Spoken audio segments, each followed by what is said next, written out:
नमस्कार कथामृतचे माझे सर्व श्रोते. आणि आज सण आयलाय गो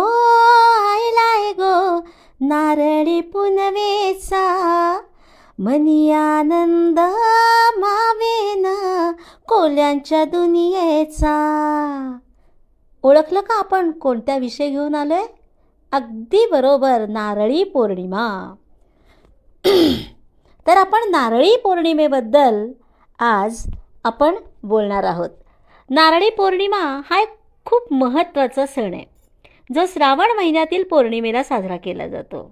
आणि विशेषतः महाराष्ट्रातील कोळी बांधव आणि समुद्रकिनारी राहणारे जे लोक आहेत, हा सण फार उत्साहाने साजरा करतात बरं का. आणि या दिवशी वरुण देवतेला नारळ अर्पण करून पूजा केली जाते.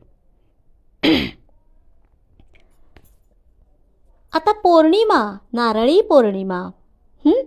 तर पौर्णिमेचा जर आपण विचार केला तर आपल्या पंचांगामध्ये बघा, पंचांग आपलं जे आहे त्याच्यामध्ये प्रत्येक महिन्यामध्ये येणाऱ्या पौर्णिमेला काहीतरी महत्त्व आहे बघा. जसं चैत्रामधली येणारी जी पौर्णिमा आहे ना, त्या दिवशी हनुमान जयंती असते बघा चैत्रातल्या पौर्णिमेला. आणि वैशाखातल्या पौर्णिमेला बुद्ध पौर्णिमा म्हणतो आपण. ज्येष्ठामध्ये येणारी पौर्णिमा ही वटपौर्णिमा आहे. आषाढ महिन्यात येणारी पौर्णिमा ही गुरुपौर्णिमा आहे. श्रावणातली आहे ही नारळी पौर्णिमा आहे.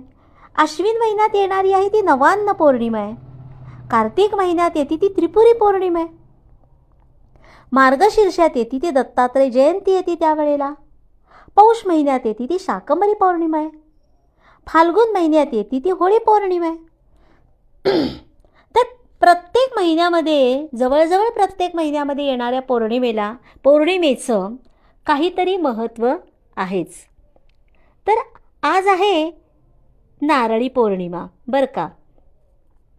तर ह्या दिवशी समुद्राची पूजा करायची प्रथा आहे आपल्या इथं. मच्छीमार बांधव जे असतात ते समुद्राला नारळ अर्पण करतात. आणि ह्यावर्षी आमची मासेमारी चांगली होऊ दे, कुणावर काही संकट येऊ नये, अशा पद्धतीनं आमची मासेमारी चांगली चालू दे अशी प्रार्थना करतात. आणि हे नारळ आहे ना, हे वरुण देवतेचं प्रतीक आहे.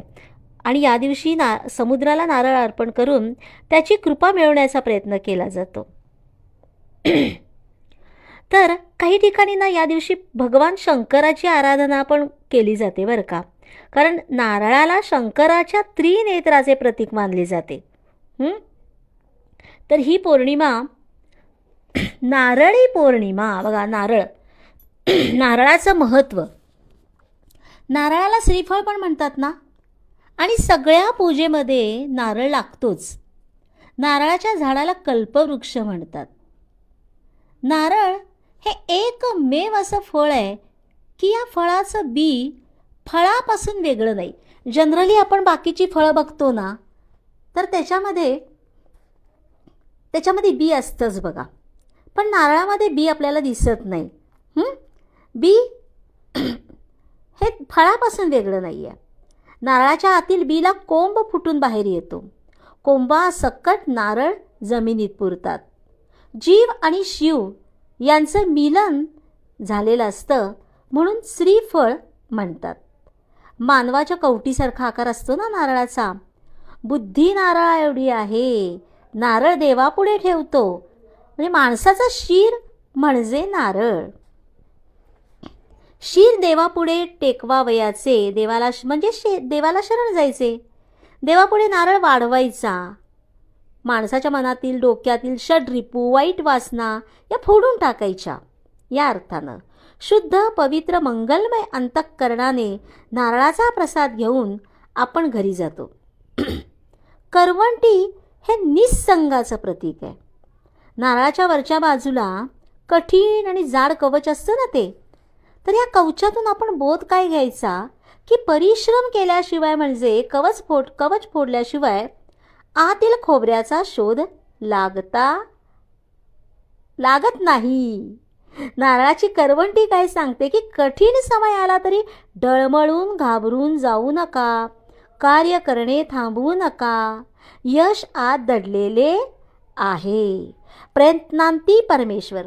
भूक भागवायला खोबरं आणि तहान भागविण्याला नारळातील गोड पाणी. आपणाला मिळते ना, तर श्रम केल्यास यश हाती येते असं म्हणतात. तर मारुती गणपती मंदिरात नारळ फोडतात. मारुतीच्या नारळी पौर्णिमेच्या दिवशी सगळ्यांच्या घरी नारळी भात हा देवाच्या नैवेद्याला केला जातो आणि आपल्याला सगळ्यांना काजू वगैरे असा मेवा घालून त्याच्यामध्ये खायला आवडतो ना. हो, अगदी मलाही आवडतो बरं का. तर नारळाचं आपण महत्त्व बघत होतो ना. तर आपण बघा गणपतीला जातो, मारुतीला जातो, तिथं नारळ वाढवतो ना, शुभकामना पूर्ण व्हावी.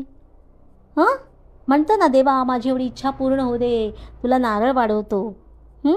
आणि म्हणतो ना की देवा माझी इच्छा पूर्ण होऊ दे, तुला 5 नारळाचं तोरण बांधतो. तर असंच आहे अगदी ते, की नारळी पौर्णिमेच्या दिवशी सागरामध्ये सोन्याच्या वेष्टनात नारळ गुंफून तो नारळ समुद्राची पूजा करून सागरात सोडतात. हे सागरा तू खवळून प्रचंड लाटा उत्पन्न करून माणसाचे नुकसान करू नकोस. सागरा शांत हो, मी तुझी पूजा करून तुझा आशीर्वाद मागत आहे. मंगल कलशावर नारळ ठेवून पूजा करतात. कोंब आलेला नारळ नववधूच्या हस्ते जमिनीत पेरतात. मग नारळाचे किती किती आपण उपयोग करतो ते मी सांगतेय. झाड उंच उंच वाढू दे, भरपूर नारळ येऊ देत. संतती नसलेल्या स्त्रिया अपत्य होण्यासाठी नारळाचे तोरण देवळात बांधतात.